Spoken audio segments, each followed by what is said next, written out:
Когда маленькому Хэнку впервые дали подержать на руках его младшую сестренку, его совершенно не волновало, что он белый, а она черная. Однако, что его действительно заинтересовало, так это странная вещь, которую он заметил у нее на руке. Когда он пригляделся повнимательнее, он сделал поразительное открытие. Джейсон и Эмма безуспешно пытались зачать ребенка в течение почти 10 лет и в конце концов приняли решение усыновить его. Агентство по усыновлению считало эту пару идеальными родителями, и когда родился Хэнк и его отдали на усыновление, с ними сразу же связались, чтобы познакомить с драгоценным мальчиком, который станет их сыном. Следующие 6 лет вся жизнь была посвящена воспитанию Хэнка. Мальчик с ярко-голубыми глазами и темными вьющимися волосами был очень похож на Джейсона. Поэтому только те, кто близко знал семью, знали, что это их приемный сын. С годами семья процветала. Джейсон и Эмма были бы довольны своей жизнью, если бы маленький Хэнк не начал приставать к ним с просьбами завести собственного младшего брата или сестру. Супруги все еще обдумывали просьбу своего драгоценного сына о брате или сестренке, когда однажды ближе к вечеру у них неожиданно зазвонил телефон. Агентство по усыновлению сочло необходимым сообщить им, что есть молодая девушка, которая находится на последнем триместре беременности и хотела бы отдать ребенка на усыновление, если они будут заинтересованы в этом. На следующий день они должны были встретиться, чтобы обсудить все детали. В сердцах любящих родителей не было никаких колебаний. Казалось, что ответ на их вопрос был получен еще до того, как они успели взвесить все «за» и «против». Когда они рассказали Хэнку о своей перспективе, его волнение и радость скрепили сделку. Независимо от обстоятельств и от того, был ли это мальчик или девочка, они были готовы усыновить еще одного ребенка. На следующее утро, ожидая встречу с социальным работником, Джейсон и Эмма были нервно возбуждены.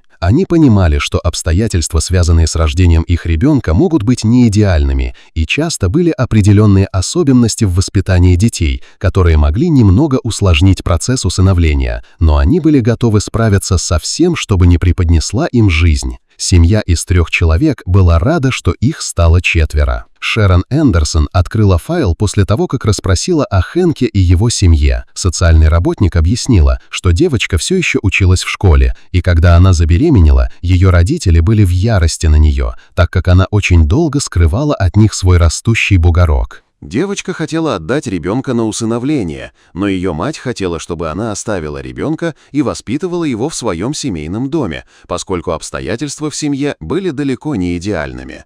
Девочка настояла на своем решении. В результате мать выгнала ее из дома. До родов она жила в безопасном доме. Несмотря на то, что беременность протекала в тяжелых условиях, пара чувствовала себя счастливой, получив возможность расширить свою семью. Однако прежде чем принять окончательное решение, необходимо было обсудить еще несколько фактов. Биологическая мать хотела отказаться от всех прав на ребенка и никогда в будущем не вступать с ним в контакт. Во-первых, приемные родители должны были согласиться, что они никогда не будут пытаться найти биологическую мать или поддерживать какие-либо контакты с ней или ее семьей. Хотя эти условия были немного жесткими, и Эмма и Джейсон были готовы их соблюдать. Затем социальному работнику пришлось решать последний аспект усыновления. Она должна была сообщить паре, что девочка действительно будет чернокожей. Несмотря на то, что это открытие было немного шокирующим и неожиданным, они без колебаний сделали следующий шаг. Пара хотела усыновить маленькую девочку, даже если она будет выглядеть совершенно не так, как ее родители и младший брат. Они были готовы поставить подпись на пунктирной линии, чтобы официально оформить свое намерение усыновления. Хорошей новостью было то, что ребенок должен был родиться примерно через 3 недели, поэтому супругам было настоятельно рекомендовано подготовить сына к появлению у него новой сестры. Видя, что он был в центре внимания в течение последних 6 лет, социальный работник подумал, что у него могут возникнуть трудности с адаптацией к мысли о том, что у него есть брат или сестра. Джейсон и Эмма не ожидали никакого сопротивления, но были достаточно мудры, чтобы понимать, что подготовка – отличная идея. Как и ожидалось, маленький Хэнк был на 7-м небе от счастья, что у него наконец-то появится брат или сестра. Его родители сочли разумным сообщить ему, что его новая сестра будет чернокожей, но, похоже, эта мысль его совсем не беспокоила. Он внес свой вклад в обустройство детской комнаты и даже был готов пожертвовать некоторыми из своих любимых игрушек, чтобы поприветствовать сестру в их жизни. Когда поступил звонок о том, что у молодой женщины начались схватки, супругов попросили быть наготове, поскольку их попросят принять девочку, как только она родится. С этого момента семья была на взводе, они не могли делать ничего другого, так как их мысли были заняты ожиданием. Эмма оставалась в больнице на день или два с нашей новорожденной девочкой, просто чтобы убедиться, что все в порядке. Момент, когда Джой оказалась в объятиях Эммы, был горько-сладким. Джойсон и Хэнк были рядом с ней, и все были потрясены этим моментом. Они знали, что их малышка вот-вот навсегда распрощается с женщиной, которая произвела ее на свет, но в то же время они знали, что подарят ей самую лучшую жизнь, которую она когда-либо могла прожить в приемной семье. После того, как вся семья почти 2 часа возилась с малышом, Джейсону и Хэнку пришло время отправляться домой. Они поцеловали маму и младшую сестренку в лоб и пообещали вернуться на следующий день, чтобы навестить их. От всех этих эмоций и волнения Эмма крепко заснула, а ее малышка лежала рядом с ее кроватью.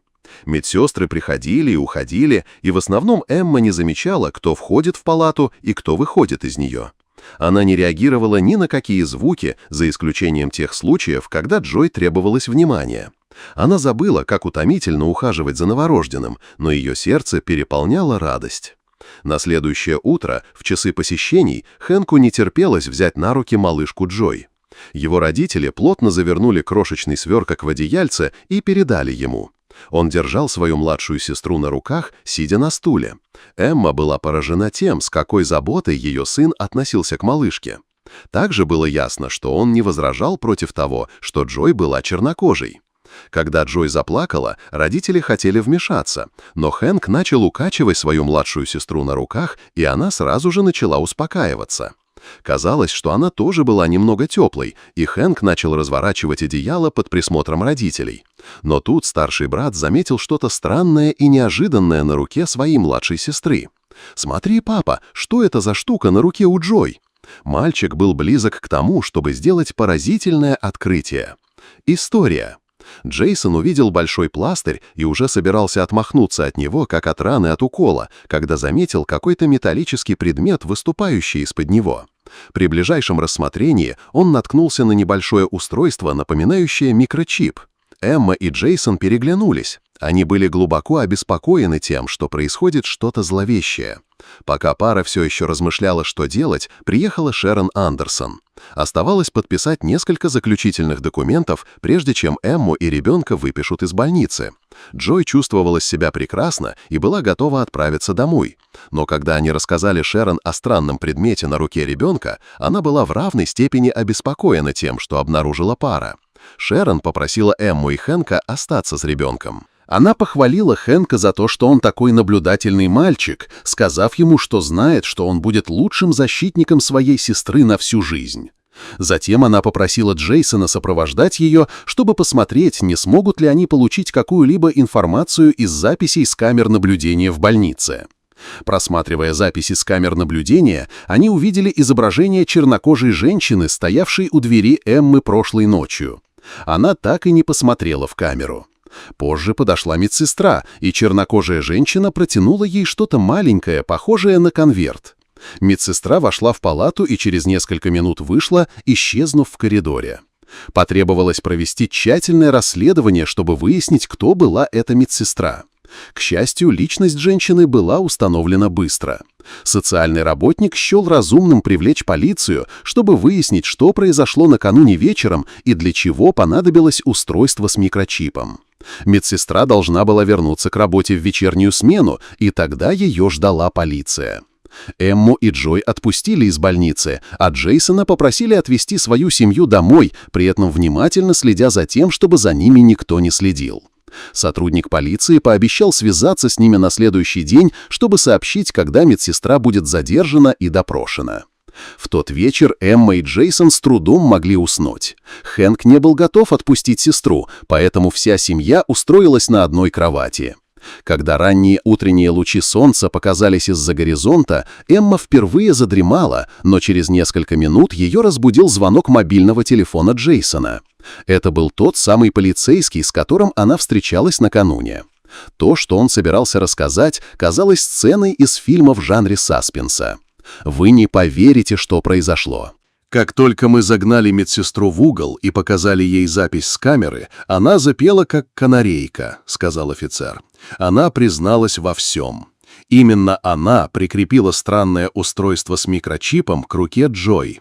Она пыталась скрыть это с помощью лейкопластыря. Чип действительно был небольшим устройством слежения. По спине Джейсона и Эммы пробежал холодок, когда офицер продолжил говорить. Медсестра, казалось, испугалась, но затем призналась, что чернокожая женщина в коридоре была биологической бабушкой ребенка. Она подошла к ней и сказала, как отчаянно хочет встретиться со своим внуком.